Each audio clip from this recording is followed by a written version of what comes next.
rip here. All right, fire away. Okay. So my name's Matt Schulmerich. It looks like part of the slides are cutting off here. Okay. Our project for CABPN is chemical analysis of and imaging of seeds, grains, and plant tissue, led by Professor Rohit Bhargava. And it's sponsored by Dow AgroSciences, and there's a number of contributors in the audience here, Matt Cole and Azam, if you want to chat with them afterward. So the goal of this project is to develop chemical imaging and non-destructive analytical methods for evaluating seeds, grains, and plant tissue. And at the heart of this research and all the research that happens in the Bhargava labs is chemical imaging using spectroscopy. So in spectroscopy, a spectroscopist tries to take light and divide light into its color and then use that color to gain information. So it's pretty clear that color can give you information. So if you try to find Waldo in this picture, without color you can't do it. By adding color, it's pretty simple to see where Waldo is. So color gives you information, and a spectroscopist tries to convert light into information. This can be qualitative by looking at the colors that are present in the sample, or it can be quantitative by looking both at the colors and the intensity of those colors in a sample. Now the human eye can actually only see 3 colors. They can see red, green, and blue. So everything on the screen here you're seeing in shades of red, green, and blue. Now if you use scientific instrumentation, as opposed to the human eye, you can actually visualize colors that you can't see. You can visualize colors that you can't see with the eye. And the visual spectrum is actually a very, very small portion of the entire electromagnetic spectrum that's out there. And what we do in the Bhargava labs is we do infrared spectroscopy. So we use a pretty large range of wavelengths or colors here to get chemical information about a sample. So the typical spectroscopy experiment looks something like this. A general definition of spectroscopy is the study of the interaction between radiation and an analyte as a function of wavelength. And what you would do in a typical spectroscopy experiment is you would take a range of wavelengths with known intensity, known colors. You would put that through a sample, and you would look at what comes out. So in this experiment, the chemistry of the sample actually modifies the light, and that can give you information about the concentration and the chemistry of the sample itself. So in our group, we have a research platform that has really 4 arms to it. We have an instrumentation arm, we have an experiment arm, a biology arm, and a theory arm. And all these different aspects of our group basically work together to improve the other aspects. So as an example, we use theory to build instrumentation. We use theory to understand experiments. We use instrumentation and experiments to do experiments related to biology. And just to give you some examples of recent work that has come out of our lab, so these you guys have these in your binders. These are referenced, so you can look these up afterwards. If you want to chat about them, I can do that afterwards. But this is the project for CABPN. So we're trying to use spectroscopy to gain compositional analysis of soybeans. We want to look at protein, oil, amino acid, fatty acid, sugar content in a non-destructive way on soybeans. And I'll be talking about that tomorrow. Another project that we're interested in is SIRS nanoparticles. So a lot of SIRS measurements, surface enhanced Raman spectroscopy, is actually done on substrates. And if you imagine taking nanoparticles and trying to sense things that are in vivo, you would inject them into the tissue. And nanoparticles injected into tissue are going to act a lot like colloidal suspensions as opposed to substrate measurements. And as a result, there's a lot of physics that's important to understand. So we've done some work in that area. In addition to SIRS suspensions, we've also worked on the SIRS nanoparticles themselves, trying to get maximal signal from colloidal suspensions. And also tried tagging these things with antibodies so we can look at specific proteins and things like that in biological systems. Additionally, we've also worked with substrates where we've worked on making photonic crystals that have tuned plasmon resonances to gain SIRS spectrum. That's the more Raman side of things. We also, in collaboration with Brian Cunningham's group, have developed discrete frequency infrared filters. And these are basically, the idea behind this is if you have a broadband light source, you can project that onto one of these filters and get single colors of light out. And the idea is that in taking measurements with infrared spectroscopy, not all the bands are necessary for specific applications. So by using only a couple frequencies of light, you can make instrumentation cheaper and that sort of thing. So that's another project that we worked on. We also do cancer modeling with cells in culture. So we do three-dimensional culturing. And we want to basically try to understand the tumor microenvironment, that sort of thing. And then finally, there's these last two projects, which there's some papers here to look at, but I'll talk about these in a little bit more detail on the next few slides, where we do high definition or high resolution infrared imaging, and we couple that with automated pathology. So in this work, what we're doing is we're doing infrared imaging. So here we gain spatial resolution, so we have a Y dimension and an X dimension, and we can get images this way. But each pixel in this image is actually an entire mid-infrared spectrum, so there's a number of colors here. And by coupling these, you can get the spatial information and the chemical information from a sample.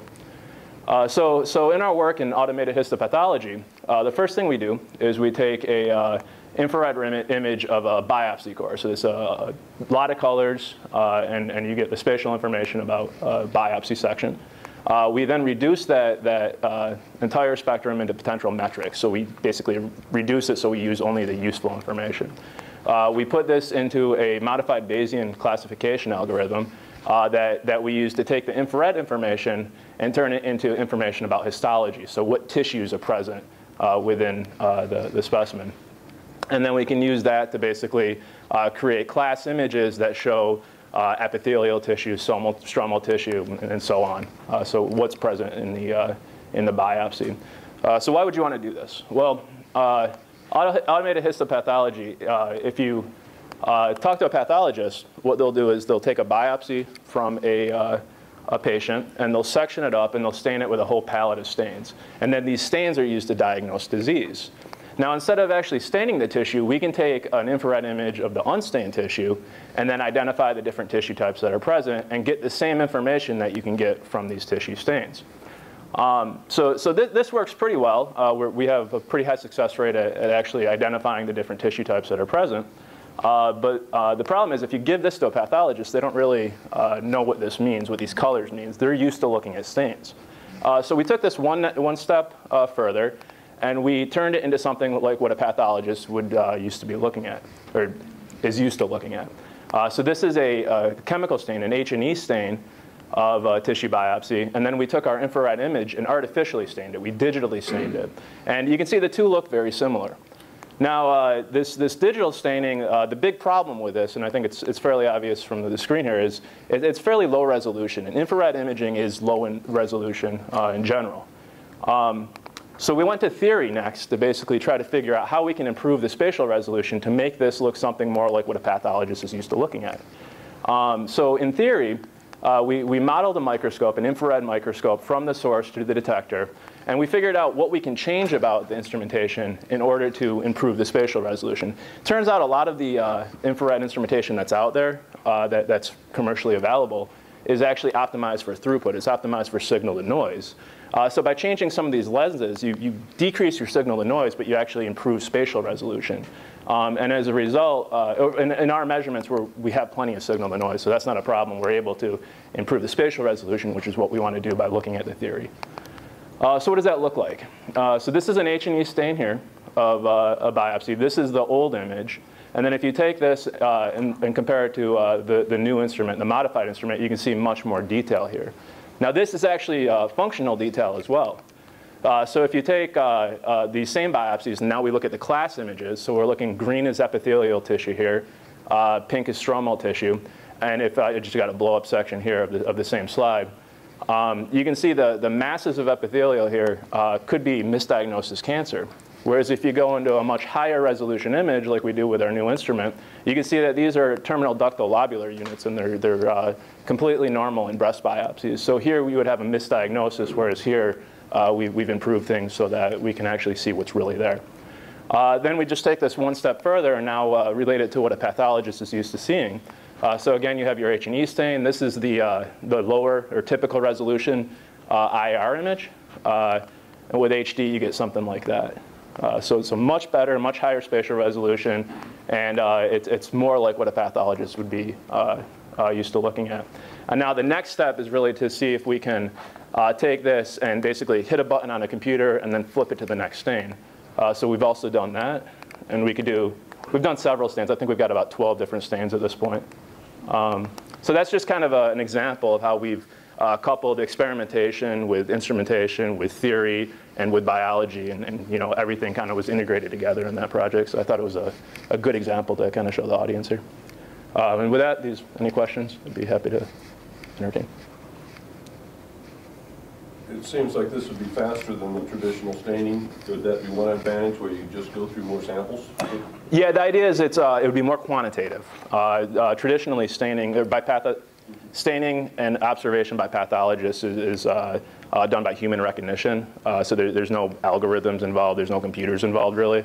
And they're highly trained and have a fairly good success rate. But this would be a step towards automating things.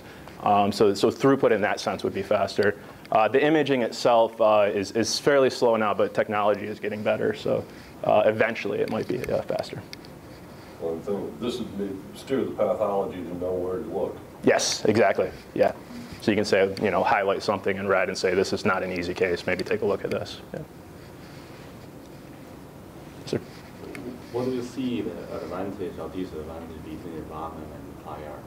What are the advantages? So they're actually, application perspective. yes, they're actually very complementary. So the IR spectroscopy, we can use the spectrum and the algorithms to figure out what spectral signatures are associated with disease, let's say.